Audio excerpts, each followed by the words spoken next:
Fala pessoal, quem tá falando aqui é o Rafael e no vídeo de hoje eu vou falar um pouco mais sobre o resultado do Banco Bradesco e quanto ele pode gerar de proventos daqui para frente. Bem pessoal, e nesse terceiro trimestre a companhia acabou tendo um lucro líquido recorrente de 6,2 bilhões de reais. Isso daqui já é bem interessante porque foi um crescimento de 18,8% quando observamos ano a ano, ou seja, lá do terceiro trimestre de 2024 para o terceiro trimestre de 2025, o que representa um ROI de mais ou menos 14,7%. E já na ótica trimestral, pessoal, isso aqui representou um aumento aqui no lucro do banco de 2,3%. E quando nós observamos as receitas totais do banco, nesse terceiro trimestre, ele teve uma receita de 35 bilhões de reais, o que foi um aumento de 13% no período de um ano, e a margem financeira total, que basicamente é as operações do banco, foi de 18,7 bilhões de reais, um aumento aí durante um ano de 17%.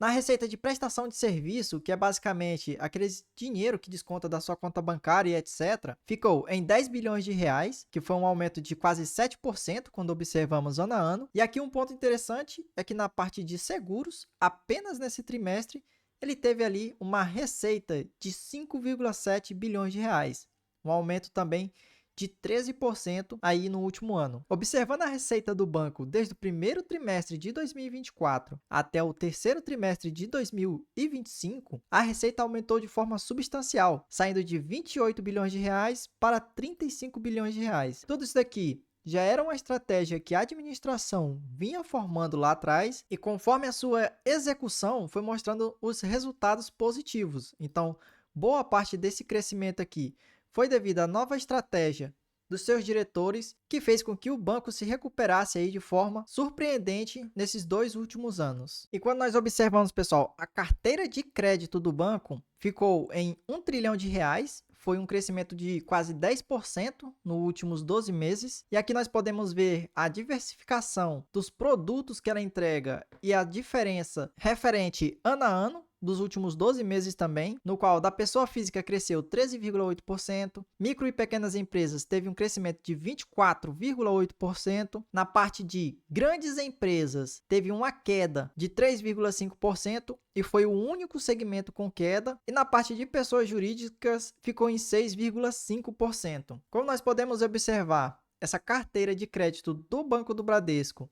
está diversificada em 451 bilhões de reais para pessoas físicas. Temos também as grandes empresas com 341 bilhões e na parte de micro e pequenas empresas, a carteira de crédito atual é de 241 bilhões de reais. E aqui nós podemos observar, pessoal, que o crescimento nos últimos 12 meses, num contexto geral, em várias carteiras de crédito do banco, foi ali acima de 10%, com exceção das grandes empresas que anda lateralizado e até mesmo com queda, já que elas sofrem bastante com essa taxa de juros bem elevada. Já na parte de consignado, pessoal, a companhia destaca que é o maior player do mercado no setor privado, atualmente tem um market share de 14,2%, sendo que boa parte desses consignados fica aqui para o público do INSS, seguido dos servidores públicos e agora atualmente no setor privado, que seria basicamente os CLTs.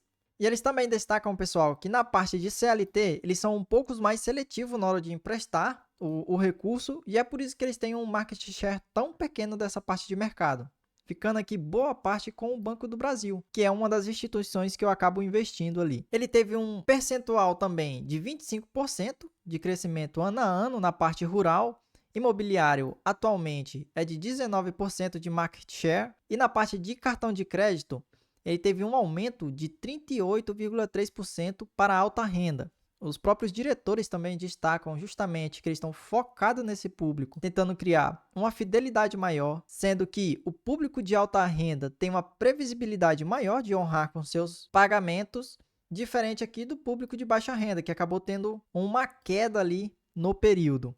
Isso daqui também é impactado por empresas que acabam optando por usar esse tipo de crédito ao invés de fazer algum tipo de empréstimo em determinadas situações. E quando nós observamos a margem financeira do banco, pessoal, e o que é a margem financeira? Vamos supor que o banco empreste 50 bilhões de reais e no final ele acaba ali pegando 60 bilhões de reais. Nada mais é do que essa diferença, seria uma diferença de 10 bilhões de reais ali no trimestre. Nada mais do que isso, é quanto o banco empresta e quanto ele recebe.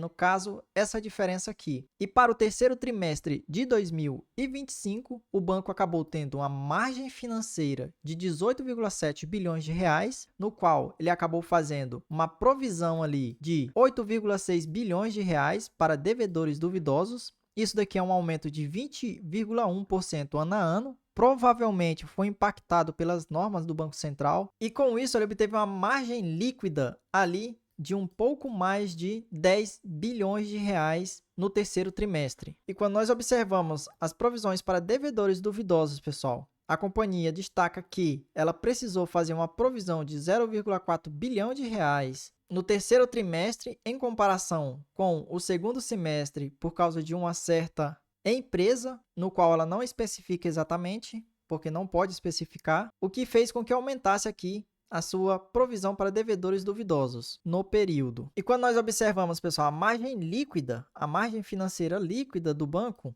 teve um aumento de 18% ano a ano, saindo lá do terceiro trimestre de 2024 de 8,5 bilhões de reais para um pouco mais de 10,1 bilhão de reais. Esse daqui é um ponto bem interessante para se observar em banco. E de onde veio toda essa receita do banco? Basicamente, em primeiro lugar, foi da renda dos cartões do banco, cartão de crédito, que teve um volume de transação de 95 bilhões de reais no terceiro trimestre, uma alta de 24% ano a ano, seguido da parte de administração. Também teve um aumento na parte de administração de fundos, ou basicamente da administração de recursos de terceiros. Também teve 800 milhões de reais na administração de consórcio, ou seja, ela ganha bastante dinheiro nessa área. 2,1 bilhão de reais de conta corrente e arrecadação. Operações de crédito ficou com 700 milhões de reais. Mercado de capitais, um pouco mais de 400 milhões de reais no período, e serviços de custódia de corretagem, um pouco mais de 400 milhões de reais também no período. Outra parte é as despesas operacionais, ou seja, aquilo foi o que a empresa ganhou, agora nós vamos observar o que ela precisou gastar durante esse período.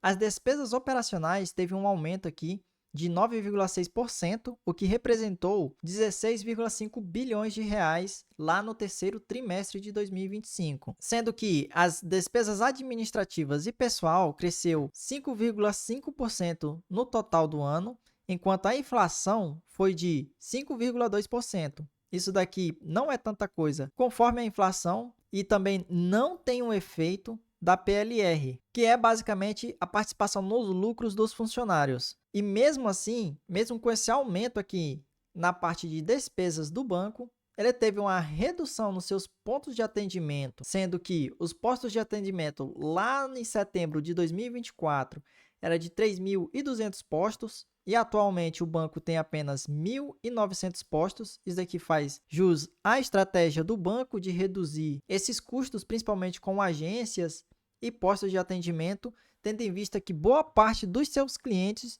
já fazem praticamente tudo pelo digital.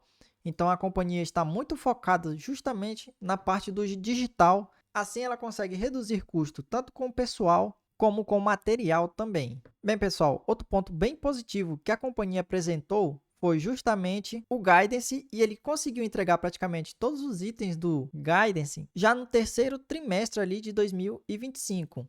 O indicador, eles acreditavam que ia crescer a carteira de crédito em mais ou menos 4 a 8% no ano, e já cresceram um pouco mais de 9,6%. A margem financeira líquida, que é basicamente a margem financeira total, menos as despesas de PDD, eles acreditavam que ficaria entre 37 a 41 bilhão e já está em 29,6 bilhão de reais. Receita de prestação de serviço já cresceu mais do que o teto, que era de 9, já está em 9,2%. Despesas operacionais cresceu um pouco, isso aqui seria um ponto negativo do Guidance, mas referente ao que ela entregou no período, acaba nem tendo tanta importância assim. E o resultado operacional da companhia na parte de seguros, previdência e capitalização também teve um crescimento substancial de 21%. Bem, pessoal, e quanto o banco pode entregar daqui para frente? Primeiro ponto é que hoje o banco está cotado a R$ 18,16. O dividendo projetado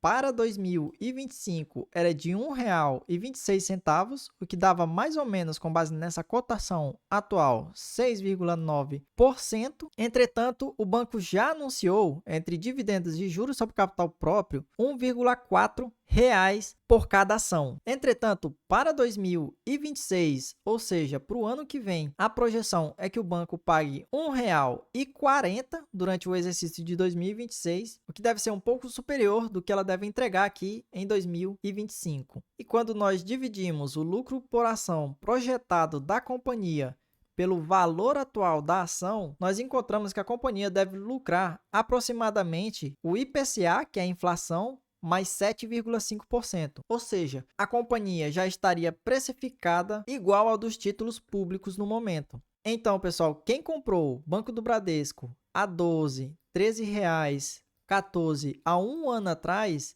se deu muito bem, acreditou na tese da companhia e acabou investindo nela.